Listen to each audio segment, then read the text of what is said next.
Seorang sahabat baik saya asal Korea Selatan, Emer Kim, yang juga adalah Kepala Lembaga Penelitian dan Pengembangan Teknologi di Korsel, sejenis BPPT di Indonesia, sekitar setahun lalu pernah ucapkan kepada saya bahwa Indonesia itu seperti raksasa yang sedang tidur, The Sleeping Giant.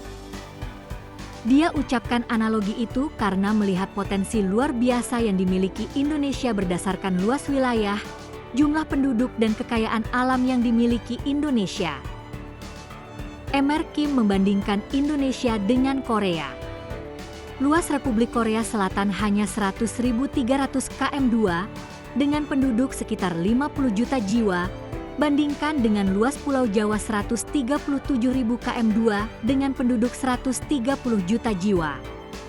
Korea Selatan terletak di semenanjung Korea dengan kondisi alam yang bergunung dan berbukit. Hanya sekitar 20% dari luas daratannya yang bisa dihuni manusia atau diolah menjadi lahan pertanian. Bertolak belakang dengan Pulau Jawa yang luas lahan pertanian dan hunian manusianya mencapai 80% dari total luas Pulau Jawa. Pulau Jawa yang sangat subur dan pernah menjadi lumbung pangan Indonesia itu kini disesaki oleh padatnya manusia, pabrik dan kawasan industri. Lahan pertanian dan perkebunan menyusut drastis.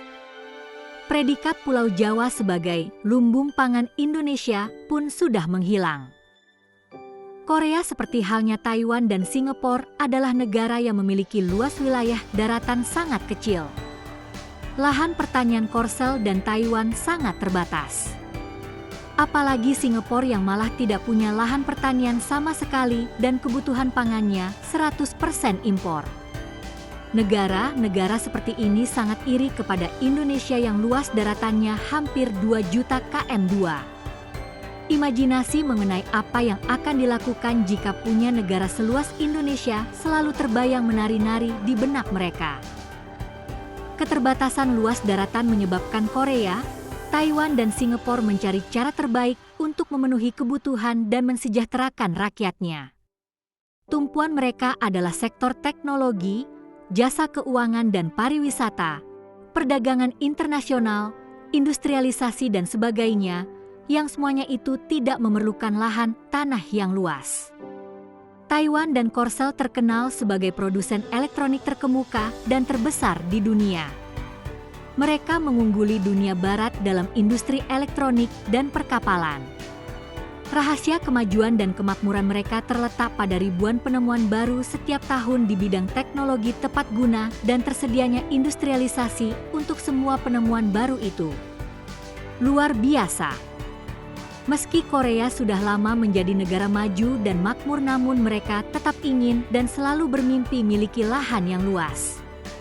Berbagai pembatasan dan hambatan dari sejumlah negara tertentu di mana mereka berinvestasi telah menjadi ancaman serius pada usaha pemerintah Korea untuk menjamin dan mempertahankan kesejahteraan yang telah mereka capai selama ini. China dan India adalah dua negara tujuan investasi Korea yang terbesar. Di Cina saja saat ini terdapat lebih 22.000 perusahaan asal Korea. Namun, sejak beberapa tahun terakhir ini, pemerintah Cina, juga India mulai mempersulit ribuan perusahaan tersebut dengan menaikkan upah minimum karyawan dan selalu berusaha mencuri rahasia teknologi yang digunakan oleh perusahaan-perusahaan Korea di sana. Soal reputasi curi-mencuri atau bajak membaca teknologi adalah merupakan hobi Cina yang sudah sangat terkenal di seluruh dunia.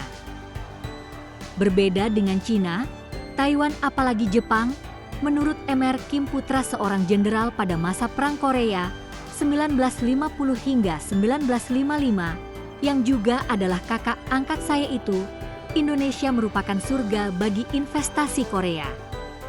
Selama 10 tahun terakhir, Indonesia perlahan-lahan mulai menjadi negara favorit tujuan investasi Korea.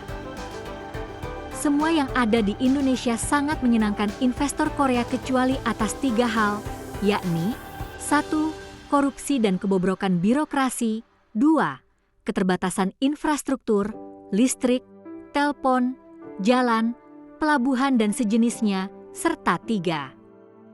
Kemalasan dan kelambanan yang menjadi sifat umum mayoritas pekerja Indonesia. Jika tiga hal tadi dapat diatasi oleh pemerintah Indonesia, Mr. Kim ini sangat yakin Indonesia akan menjelma menjadi negara superpower terutama di bidang ekonomi. Mengenai hal yang lain, tidak ada yang kurang dari Indonesia. Tuhan begitu sayang pada negara ini, ujar Mr. Kim suatu saat ketika kami berbincang di sebuah hotel di depan Bundaran Air Mancur Hai, Jakarta Pusat pada akhir tahun lalu. Saking kagum dan tertariknya Mr. Kim itu terhadap Indonesia, dia berkali-kali selalu mengatakan ingin mati dan dikubur di bumi Indonesia. Dari ucapan dan sinar matanya yang tulus, saya percaya pada niatnya tersebut. Apakah nanti, dalam waktu dekat Indonesia bisa mengatasi 3 penyakit itu? Apakah nanti Indonesia bisa menjadi raksasa yang terbangun dari tidur panjangnya? Atau bahkan menjadi raksasa yang menggeliat dan menggetarkan dunia? Wallahualam bisawab, sangat tergantung kesungguhan rakyat dan pemerintah Indonesia sendiri. Semoga. Amin ya Rabbil Alamin.